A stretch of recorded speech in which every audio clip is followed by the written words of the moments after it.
দেশের রন্ধ্রে রন্ধ্রে ঢুকে গেছে দুর্নীতি। এমন এক দেশে আমাদের দেশ রূপান্তরিত হয়েছে যেখানে স্বৈরাচারের পিয়নও দুর্নীতির মাধ্যমে 400 কোটি টাকার সম্পদ করার মতো অকল্পনীয় কাজ করে গেছে নির্বিবাদে। শিক্ষা খাতকে পঙ্গু করে দিয়েছে।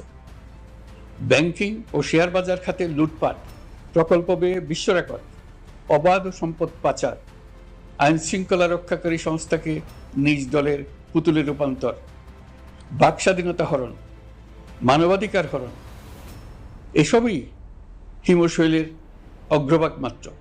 ক্ষমতা কুক্ষিগত করতে ফ্যাসিবাদী সরকার খর্ব করেছে জনগণের সাংবিধানিক ক্ষমতা ও অধিকার। দুঃশাসন, দুর্নীতি, অন্যায়, অবিচার, নিপীড়ন, বিচারের নামে প্রহসনের মাধ্যমে জনসুরক্ষা বিপন্ন করেছে। জনগণকে নির্যাতন ও বঞ্চনা